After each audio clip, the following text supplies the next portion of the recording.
Hey guys, I'm Braden Anderson from Blokes Talk podcast with Josh from Lifeline Gippsland, and today we're going to talk about something that I always plan to talk about on my podcast, but never get the opportunity to, and I thought it was super pressing with all that our region's been through right from the bushfires onwards this year, and talking about coping mechanisms and both positive and negative ways people deal with trauma and hardship in their life. So throw you right in the deep end, Josh.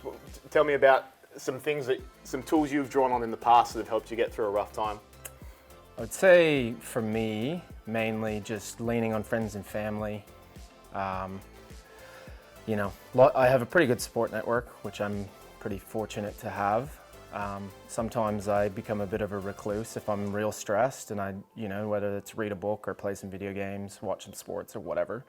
But that's about how I do it. How about you? I get quickly draw on as well, Josh. Obviously, probably pick up, guys. Josh is from Canada, and Gippsland's quite a transient working area, and lots of kids move away to the country and stuff. So it can be difficult dealing with trauma when you're removed from your family. So whether through trauma or just from having moved countries, what's some ways you stay on top of keeping close to people from afar? I think nowadays with technology, with the Zoom and the Skype and all that kind of stuff, it's a lot easier to stay in touch with my parents and friends and family. I've got a couple of, video games and stuff that I play with buddies overseas, and it's just an easy way to catch up, and nowadays you can shoot a text to someone, you don't have to write a letter and wait 6 weeks to get it back. So I think for me, it's just staying in touch and, maintaining that same support network that, if I am struggling, I have someone that I can go to and say, I need some help. So anything like that, yeah. Yeah, fantastic, mate. Back to your question. For me, I guess exactly what you've identified there. Trying to lean into the people close around me, and probably trying not to just rely on that when things go poorly. Yeah. Try and keep up those relationships during the good times as well. Exercise. I love to do something physical to get my mind off things and do something good for me when I could otherwise be forgiven not to, I guess. And if things get too much, I'm certainly not shy of going to see a counsellor. I've got a counsellor. Again, I try and keep up a mental health maintenance program, I guess, even when things are going well. So I've got a counsellor that I try and go to at least monthly, even if nothing's going wrong. So I see that as super important. But if you've got a great friend network, you might get that outlet out of them if you've got good listeners around you as well. So I guess flipping the coin to the dark side, mate. What's some habits or vices or turn-tos that haven't worked for you when things have gone poorly? Well, I kind of touched on it before. I tend to, if I'm in a crap mood or I've had a tough day, sometimes I get into myself a little bit and just want to sit and read a book and whatever, and sometimes that doesn't help. Sometimes it seems like it's relaxing or that's what you'd like to do, but sometimes what you need to do is talk to someone. And it's hard to tell in that moment what you need. So it is good to have people around you that can notice when something's off. I'm fortunate enough, actually, my partner's a doctor, so I can talk to her about that, and she kind of notices when I'm off as well, and will call me out on it and say, hey, what's going on?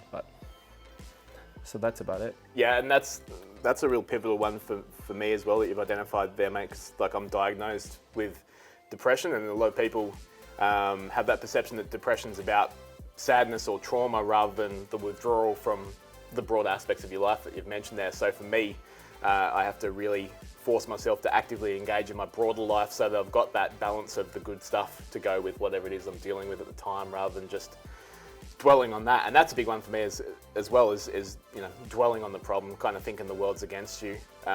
It's amazing how when you take a little bit of control of your broader circumstance, so stay involved, stay exercising, speak to family and friends like we're talking about earlier, how the problem shrinks, so to speak.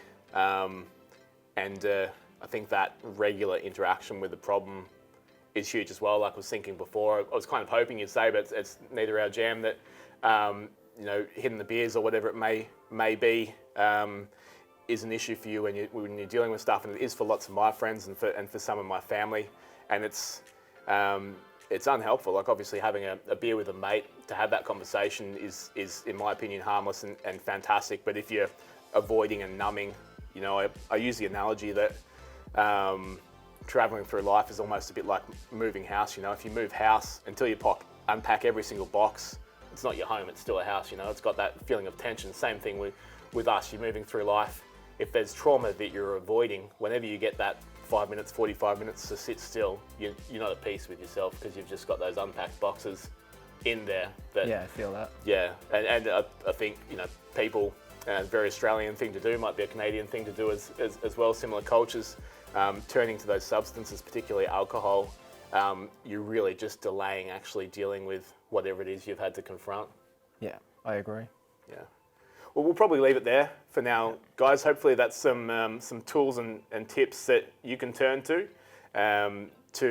help you get through a bit. Obviously, give Lifeline a call if it's more pressing than that, or see your GP and look at a mental health plan maybe, because there's no shame in that whatsoever. It's not a competition. You just need to be okay and be able to get on with your life a bit. Thanks heaps, man. Yeah, thank you.